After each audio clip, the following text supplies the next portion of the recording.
Hi friends, YouTube पर आप सभी का स्वागत है। दोस्तों, मैं इस वीडियो के माध्यम से BHDAE 182 का एक सबसे महत्वपूर्ण इम्पोर्टेंट टॉपिक है हिंदी भाषा का स्वरूप और क्षेत्र। एक ऐसा प्रश्न है जो लगभग हमेशा एग्ज़ाम में आता रहता है, तो मैं इस टॉपिक को समझाने का प्रयास करूंगा जिससे कि आप आने वाले एग्ज़ाम में अच्छे से लिख पाएँ। तो हम स्टार्ट करते हैं। हिंदी भाषा का स्वरूप और क्षेत्र। देखिए, हिंदी शब्द का प्रयोग जो होता है वह मुख्यतः 3 संदर्भों में होता है। ओके, हिंदी शब्द का जो प्रयोग होता है वह मुख्यतः 3 संदर्भ में होता है। एक होता है भौगोलिक संदर्भ, दूसरा है साहित्यिक संदर्भ और तीसरा है प्रयोग विस्तार का संदर्भ। ओके, तो भौगोलिक संदर्भ के अंतर्गत हिंदी का क्षेत्र जो है बिहार, उत्तर प्रदेश, हिमाचल प्रदेश, हरियाणा, राजस्थान, मध्य प्रदेश, दिल्ली और पंजाब के कुछ भागों तक फैला हुआ है। फिर से मैं बोल दे रहा हूँ, भौगोलिक संदर्भ के अंतर्गत हिंदी का जो क्षेत्र है, यानी कि हिंदी बोले जाने वाला जो क्षेत्र है वह बिहार से लेकर के उत्तर प्रदेश से लेकर के हिमाचल प्रदेश तक, हिमाचल प्रदेश से लेकर के हरियाणा तक, हरियाणा से लेकर के राजस्थान तक, राजस्थान से लेकर मध्य प्रदेश, वहाँ से दिल्ली और पंजाब के कुछ भागों तक जो है ये भाषा फैला हुआ है। इन्हें हिंदी भाषी प्रदेश भी कहा जाता है। हिंदी को 5 वर्गों अथवा उपभाषाओं में बांटा गया है। ओके, जिनके अंतर्गत मुख्य 18 बोलियां आती हैं। फिर से मैं बोल दे रहा हूँ, हिंदी को 5 वर्गों अथवा उपभाषाओं में बांटा गया है, यानी कि हिंदी को 5 उपभाषाओं में बांटा गया है, जिसके अंतर्गत 18 मुख्य बोलियां आती हैं। यह वर्ग है पश्चिमी हिंदी, फिर से मैं बोल दे रहा हूँ, पश्चिमी हिंदी, पूर्वी हिंदी, बिहारी, राजस्थानी और पहाड़ी। बस ये जानकर रखना है कि हिंदी के उपभाषाओं को 5 भागों में बांटा गया है। पश्चिमी हिंदी, पूर्वी हिंदी, बिहारी, राजस्थानी और पहाड़ी। ये लगभग 5 भागों में हिंदी के उपभाषाओं को बांटा गया है। देखिए, इसके बाद आपको पढ़ना है कि पश्चिमी हिंदी के अंतर्गत कौन कौन सी भाषाएं आती है। वह पहली है, देखिए, पश्चिमी हिंदी के अंतर्गत खड़ी बोली या जिसको कौरवी बोली भी कहते हैं, यह भाषा आता है। ब्रज भाषा आता है, हरियाणवी आती है या जिसको हम लोग बांगरू भी बोलते हैं, कन्नौजी और बुंदेली। ये भाषाएं जो है मुख्य रूप से पश्चिमी हिंदी के अंतर्गत आती हैं। इसके अलावा पूर्वी हिंदी के अंतर्गत अवधी, बघेली और छत्तीसगढ़ी याद रखना है आपको। अवधी भाषा, बघेली भाषा और छत्तीसगढ़ी भाषा, ये जो 3 भाषाएं हैं वो मुख्य रूप से पूर्वी हिंदी के अंतर्गत आती है। दोस्तों, फिर से मैं आपको बोल दे रहा हूँ कि एग्ज़ाम में लगभग सभी ऐसा प्रश्न पूछेगा कि हिंदी भाषा का स्वरूप और क्षेत्र को बताओ। तो सबसे पहले बताना है कि हिंदी की भाषाओं को 3 भागों में बांटा गया है। सबसे पहला है भौगोलिक संदर्भ, दूसरा है साहित्यिक संदर्भ और तीसरा है प्रयोग विस्तार का संदर्भ। भौगोलिक संदर्भ के अंतर्गत हिंदी भाषा का जो क्षेत्र है वो लगभग बिहार, उत्तर प्रदेश, हिमाचल प्रदेश, हरियाणा, राजस्थान, मध्य प्रदेश, दिल्ली और पंजाब के कुछ भागों तक जो है फैला हुआ है।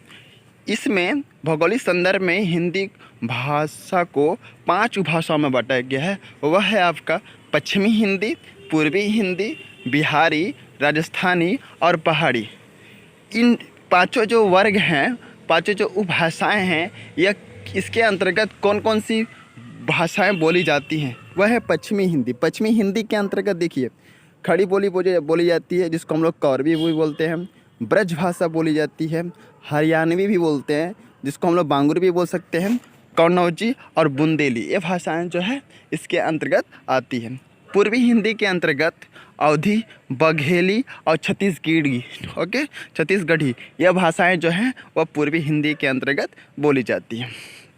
इसके बाद पूर्वी हिंदी के अंतर्गत अवधी, बघेली और छत्तीसगढ़ी भाषाएं बोली जाती है। मैंने पहले भी बोल चुका हूँ। इसके बाद है राजस्थानी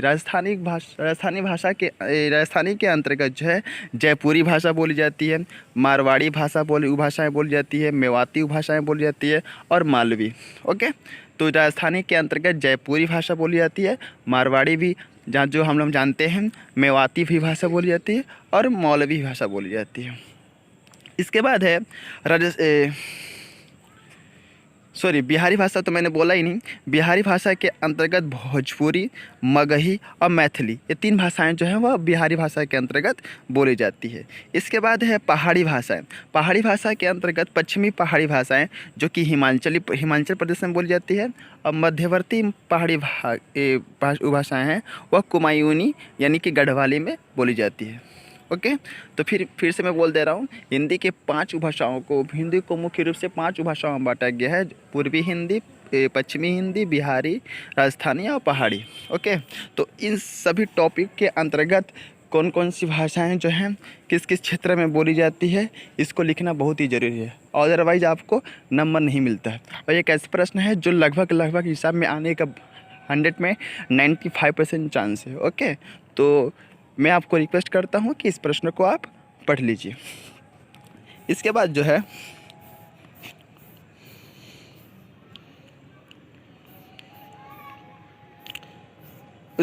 हम एक एक भाषाओं को मैं विस्तार में बताने का प्रयास करूँगा, जो कि है पहला खड़ी बोली। खड़ी बोली का जो विकास है सौर सैनी अपभ्रंश के उत्तरी रूप से हुआ है। ओके, खड़ी बोली का जो विकास है सौर सैनी अपभ्रंश के उत्तरी रूप से हुआ है। ओके, इसके बाद इसमें आपको याद रखना है कि यह बोली जो है मुख्य रूप से देहरादून के मैदानी भाग, सहारनपुर, मुजफ्फरनगर, मेरठ, दिल्ली, गाज़ियाबाद, बिजनौर, मुरादाबाद, रामपुर और आसपास के क्षेत्र में जो है बोली जाती है। खड़ी बोली के 2 रूप होते हैं, याद रखना है आपको। खड़ी बोली के 2 रूप होते हैं, एक होता है हिंदी और एक होता है दूसरा उर्दू। ओके, बस याद रखना है। फिर से मैं बोल दे रहा हूँ, खड़ी बोली का जो विकास है वह सौर सैनी अपभ्रंश के उत्तरी रूप से हुआ है। ये जो भाषाएं हैं, ये जो बोली है वह मुख्यतः देहरादून के मैदानी भागों में बोली जाती है, सहारनपुर में बोली जाती है, मुजफ्फरनगर में बोली जाती है, मेरठ हुआ, दिल्ली, गाज़ियाबाद, बिजनौर, मुरादाबाद और रामपुर तथा आसपास के क्षेत्रों में ये भाषाएं जो हैं बोली जाती है। अगला है ब्रज भाषा। ब्रज भाषा जो है, ब्रज भाषा का विकास भी सौर सैनी अपभ्रंश के मध्यवर्ती रूप से हुआ है। याद रखना दोस्तों आपको, ब्रज भाषा का विकास जो है अभी सौर सैनी अपभ्रंश के मध्यवर्ती रूप से हुआ है। साहित्य और लोक साहित्य की दृष्टि से ब्रज भाषा का बहुत ही महत्व है, जो कि हम जानते हैं।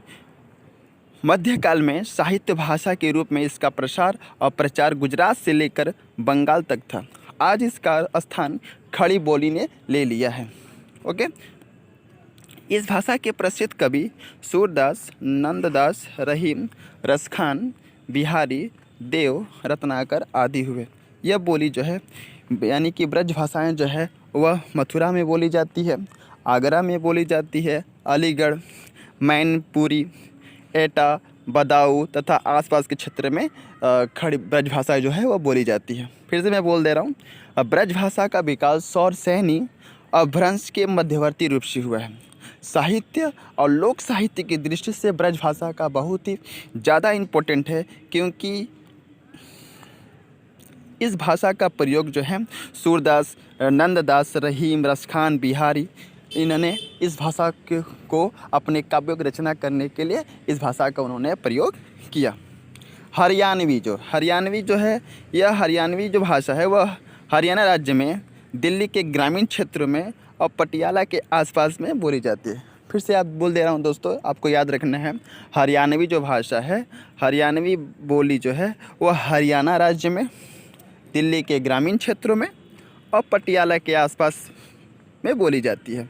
इसका सौर सैनी और पंजाब की सीमा के साथ लगे रहने के कारण इस पर राजस्थानी और पंजाबी का प्रभाव पाया जाता है। यानी कि हम कह सकते हैं कि हरियाणवी भाषा में पंजाबी भाषा का प्रभाव और राजस्थानी भाषा का प्रभाव पाया जाता है। बस इसमें आपको याद रखना है कि हरियाणवी जो भाषा है वो हरियाणा राज्य में बोला जाता है, दिल्ली के ग्रामीण क्षेत्रों में बोला जाता है और पटियाला के आसपास के क्षेत्रों में बोला जाता है। चूँकि इस भाषा में हरियाणवी भाषा में राजस्थान भाषा और पंजाबी भाषा का जो है प्रभाव दिखाई देता है। ओके, यह खड़ी बोली से काफ़ी मिलती जुलती है। जो हरियाणवी भाषा होती है वह खड़ी बोली से मिलता जुलता है। हरियाणवी के लोक साहित्य का महत्वपूर्ण स्थान है, यद्यपि साहित्य रूप बहुत ही कम है। यानी कहने का मतलब यह है कि हरियाणवी भाषा में भी लोक साहित्य का अनेक काव्यों की रचना हुआ, लेकिन ज़्यादातर नहीं हुआ। ओके, जैसा कि खड़ी बोली में ज़्यादातर काव्यों रचना हुआ, लेकिन हरियाणवी भाषा में हुआ लोक साहित्य का रचना, काव्यों की रचना, लेकिन उतना ज़्यादा नहीं हो पाया। अगला है कन्नौजी भाषा। इस बोली का केंद्र कन्नौज है। नाम से पता चलता है कि कन्नौजी जो भाषा है, इस बोली का केंद्र कन्नौज है। इसका क्षेत्र अवधी और ब्रज भाषा के बीच में पड़ता है।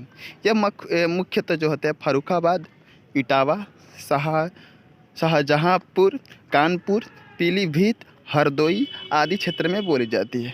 फिर से मैं बोल दे रहा हूँ, जो कन्नौजी भाषा है, कन्नौजी जो बोली है, इस बोली का केंद्र कन्नौज है। इसका क्षेत्र अवधी और ब्रज भाषा के बीच में पड़ता है। यह मुख्यतः फर्रुखाबाद, इटावा, शाहजहांपुर, कानपुर, पीलीभीत, हरदोई और आदि क्षेत्रों में इसका बोली जाती है। इस भाषा का जो विकास है सौर सैनी अपभ्रंश हुआ। याद रखना दोस्तों, कन्नौजी भाषा का जो विकास है वह सौर सैनी अपभ्रंश हुआ है। यह ब्रज भाषा से काफ़ी मिलती जुलती है। कन्नौजी का लोक साहित्य काफ़ी उत्कृष्ट है, किंतु साहित्यिक रूप बहुत ही कम मिलता है। सही बात है, कन्नौजी का लोक साहित्य मतलब कि कन्नौजी भाषा में भी साहित्य की रचना होती है, लेकिन उतना ज़्यादा नहीं होती है जितना कि खड़ी बोली में होती है। ओके, बुंदेली जो बोली है यह खासकर मध्य प्रदेश और उत्तर प्रदेश के सीमा के आसपास के क्षेत्रों में जो है यह भाषाएं बोली जाती हैं। इस बोली का विकास भी सौर सैनी अपभ्रंश से हुआ। बुंदेली और ब्रज भाषा में काफ़ी समानता मिलती है। यानी कि कह सकते हैं कि ब्रज भाषा और बुंदेली भाषा लगभग थोड़ा बहुत एक दूसरे के आसपास है। ओके, यह जो बुंदेली भाषा जो है वह झांसी हुआ, हमीरपुर, ग्वालियर, सागर, ओरछा, होशंगाबाद तथा आसपास के क्षेत्रों में बोली जाती है। फिर से मैं बोल दे रहा हूँ, बुंदेली भाषा जो है वह झांसी, हमीरपुर, ग्वालियर, सागर, ओरछा, होशंगाबाद और तथा आसपास के क्षेत्रों में बोली जाती है। अगला है अवधी भाषा। ये जो भाषा है अयोध्या यानी अयोध्या के आसपास के क्षेत्रों में बोली जाती है। इसका क्षेत्र जो है लखनऊ, उन्नाव, रायबरेली, सीतापुर, सीरी, फैजाबाद, सुल्तानपुर, प्रतापगढ़ और बाराबंकी तक फैला हुआ है। ओके, अवधी में साहित्य और लोक साहित्य दोनों काफ़ी मात्रा में उपलब्ध है। इसके प्रसिद्ध कवि जायसी, गोस्वामी और तुलसीदास, कुतुबन, उस्मान आदि हैं। यानी कि हम कह सकते हैं कि अवधी भाषा में कवि जायसी ने लिखा, गोस्वामी तुलसीदास जी ने लिखा, कुतुबन और उस्मान, इन कवियों ने अवधी भाषा में अपने काव्यों की रचना की। अवधी भाषा किन क्षेत्रों में बोली जाती है दोस्तों? अवधी भाषा जो है वह लखनऊ, उन्नाव, रायबरेली, सीतापुर, सीरी, फैजाबाद, इन जगह, प्रतापगढ़ आदि जगहों पे ये भाषा बोली जाती है। इसके बाद है बघेली भाषा। बघेली भाषा जो है वह अवधी के दक्षिण में बघेली का क्षेत्र है। यानी कि अवधी के दक्षिण में बघेली का क्षेत्र है और इसका केंद्र रीवा तथा आसपास का इलाका है, किंतु यह मुख्य रूप से जबलपुर, मांडला और बालाघाट के जिलों तक फैली हुई है। दोस्तों बस रहने देते हैं यहीं तक। इसके बाद मैं अगला नेक्स्ट वीडियो बनाऊंगा जिससे कि आप उस वीडियो को देख करके अच्छे से एग्ज़ाम में जा करके कुछ लिख पाएँ। ओके, फिर मिलते हैं बाद में। Thank you.